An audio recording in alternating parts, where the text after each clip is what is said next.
Good morning everyone and welcome to my channel English Literature.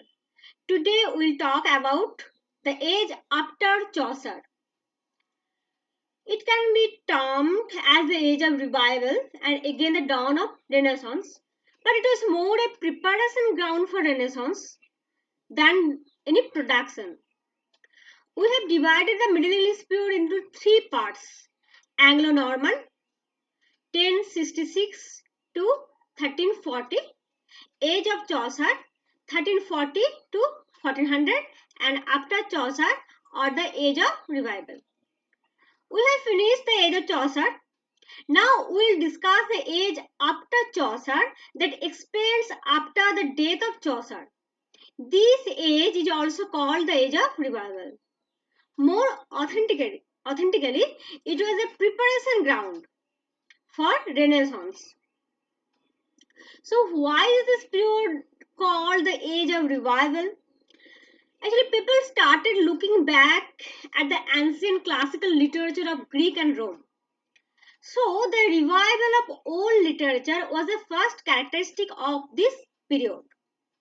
Revival means something that was there but lost for some time, and again it recuperated its position. So a lot of texts were translated and people of England started reading them in their vernacular language.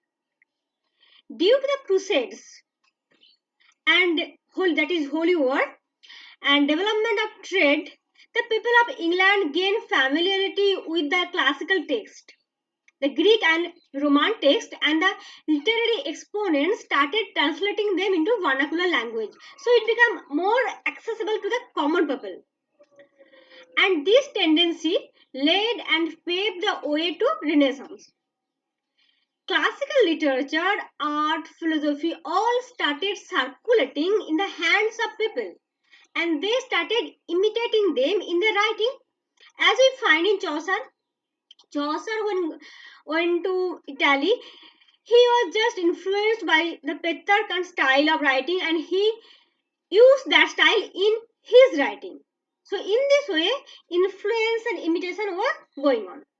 So Greek and Roman literature that had collapsed with the death of Roman civilization again took birth. We'll discuss the major historical events and the literary flourishment of this time, that is after Chaucer. What happened after Chaucer? How it became the preparation ground for Renaissance? How revival took place? We have to know about these factors, and to know about this we have to venture into the historical documents of this time, historical characteristic of that age. Political unrest. In this period we notice the quick change of rulers, and we will talk about the rulers, the kings, the emperors who ruled after Chaucer. In our next video we will talk about them. Then you will find that rulers were changing continuously in rapid succession. No ruler was fixed for a long time, so there is not long system was going on. Sustainable development was not there. Frequent change of ruler also accelerated the frequent change of political and social scenario. In this period, that social and political scenario was too much volatile. Next, there was the conflict. England was torn between conflict, war, and it was also internal and also external. External wars were already there, 100 years war we have talked about, that is between the England and France, that started with the Edward III. So with whom 100 years were started, if that type of question come, then it is started with Edward III. The internal war was the War of Roses, 1455 to 1485. In England, a civil war started between two houses of parliament, York, the White Rose, and Lancaster, the Red Rose. There are so many questions that from where this York and the Lancaster, how they evolved, how they generate these two royal houses. I have made a video on War of Roses particularly in details, and in that video it will be clear that how that two royal houses York and Lancaster came into existence and how their conflict skirmishes started. Okay, so in the video particularly on the subject of War of Roses, there will be detailed analysis of the War of Roses from the Plantagenet house, the evolution and development of two royal houses, York and Lancaster, and how their conflict arose. Now, these two groups were Edward III's descendants, the York and the Lancaster. These two groups were Edward III's descendants. The war was not a large-scale war like the Hundred Years' War or the Crusades, but it was a small-scale battles involving the enmity of the two parliamentary houses. The direct cause of this outbreak was the incompetent rule and intermittent insanity on the part of Henry VI. So Henry VI was the main culprit because his insanity and his incompetent rule gave way to the Yorks to come into the power and the savage ambition of Richard, Duke of York. Finally, Henry VII defeated Richard III of York in 1485, bringing the war to a close. So, with Henry VII, the war came to an end. He defeated Richard III and also the war stopped. He also did a tremendous good job, that is, he reunited the rival houses.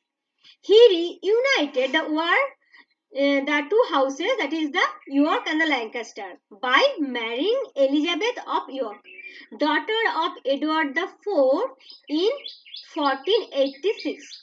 So, Edward IV was from York and Henry VII was from Lancaster. When Henry VII married the daughter of York, so York and Lancaster get united. With this started a new dynasty, that is Tudor dynasty, and that ruled till 1603. There is a chart, War of Roses and the Kingship, 1455 to 1485, and it is the house of the blue color is of House of Lancaster, and the yellow color, some oranges, it is from House of York. They are from descended from House of York. And now you can find here that Henry VI, that time War of Roses started.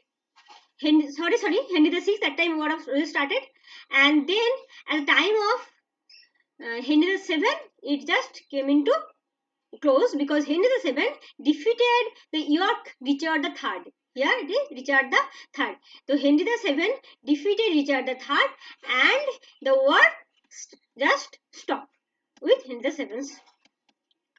Now another major incident of this time was Reformation and Protestantism. This age was also the age of Reformation, as religious reformation started at this time. Protestantism, a religious branch of Christianity, rise against the Orthodox Catholic religion led by Martin Luther. Martin Luther, 1483 to 1546. He was a German monk and theologian.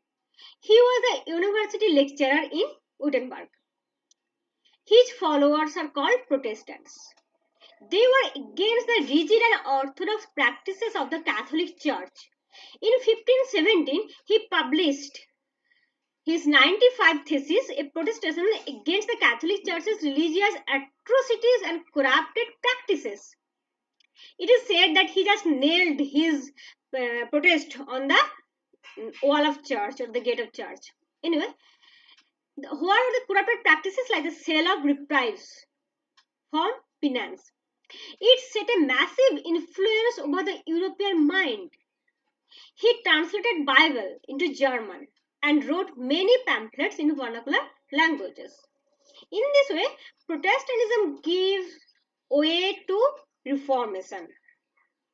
And Lutheranism paved the way for several other forms of Protestantism. Lutheranism is particularly the form of Protestantism from Luther. And there were again other ways of Protestantism. One of them said by King Henry VIII in England. It was known as Anglicanism. So we have read about Henry VII. After Henry VII, there came Henry VIII, and in Henry VIII we find English Reformation. I'll also make a video particularly on English Reformation. So why it happened? English Reformation. Henry VIII married Catherine of Aragon. She was his sister-in-law. But after her husband's death, husband Arthur, Henry VIII's elder brother, Henry VIII married her. She could not give an heir to the English throne, not a male heir, but she had a daughter, Mary. So he wanted the dissolution of his marriage. But Pope did not grant it. So enraged Henry broke up with the Catholic Church in 1534 with the Act of Supremacy. This is very, very important. The Act of Supremacy 1534.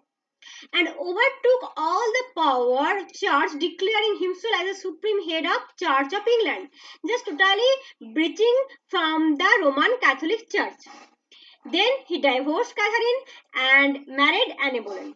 However, Anne Boleyn gave birth to a daughter and therefore executed. Now, to erase the craze to discover new land. Another feature of this period after Chaucer was the craze to discover new land. In this period, in people's mind, a general craze to discover beyond the homeland started to grow. People started to find new land for trade, for Christianity, for just spreading the Christianity. They just started discovering new land. New countries were discovered and new lands were invented. Exploration. Next, the invention of printing press. In 1450, Gutenberg invented the printing press in Europe. In England, the printing press was invented by William Caxton in 1476.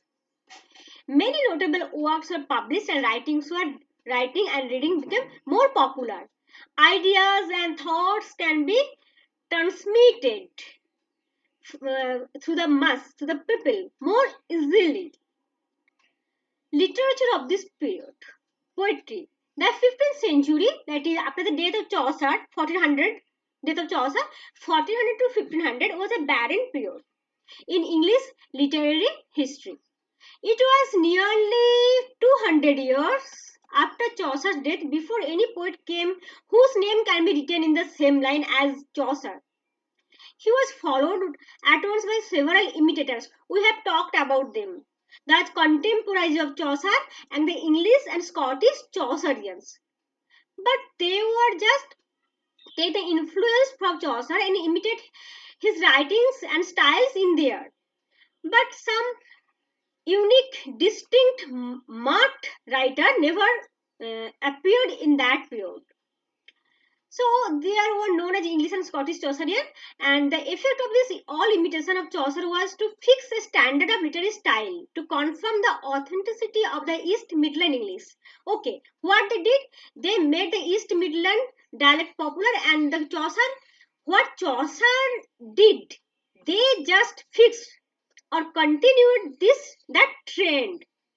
They could not generate something new or extraordinary or distinct of their own, but they just followed and continued what Chaucer had done previously.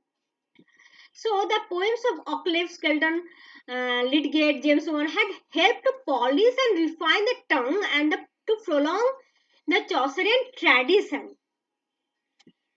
So there is some prose history of English literature. The development of prose is later than the poetry, we know that, and in this period, prose gradually started to take its shape. During the 15th century, English prose was gradually being brought to shape by Wycliffe. Wycliffe has written so many theses in English and pamphlets, and this was the first example of prose. Again, Thomas Mallory, Reginald Peacock, Bishop of St. Asaph contributed in English prose. Thomas Mallory's Morte Arthur was a remarkable work. Drama. This age is again significant for the drama. Drama not in that sense of today's or modern drama, but After Chaucer, or in this Middle English period, drama just originate taking shape through three types: miracle, mystery, and morality plays. And they were mostly guided and checked by the church. But that trend later developed. But that started in that time. The origin of British drama can be traced to this time. And the earliest record of acting in the Middle Ages was concerned not with plays but with individual players. Then that was not the modern type of drama I have already told, that they're just some one people or one jester or clown or minstrel. He is singing in the king's court. That type of drama, that type of trend was popular in that time. And miracle play, that is the stories, the lives of saints and divine miracles. Mystery plays, that is the based on Bible. You have to keep in mind these things, that what is the theme of miracle plays. Miracle plays is about the lives of the saints, and mystery plays, they were about the based on chiefly the stories of man's creation, fall, and last judgment, various stories about Bible. And there is again another type, that is the morality. And from the name morality, you can guess what is the theme. That is the type of allegory. Virtues, vices, morality. They talk and preach about moral values of people. They are didactic. Interludes. They are short and allegorical farcical pieces, filling the interval. Okay. Between the drama, there's how interval nowadays. There is the ads, advertisements, and interludes are type of that type advertisement. And it is famous, that is John Hewd's four P's: Palmer, Peddler, Pardoner, and Apothecary. This is the famous interlude by John Hewd named four P's. But this work cannot be termed as pure literature. The 15th century was an era of decay and change. Before a storm, there comes a silence.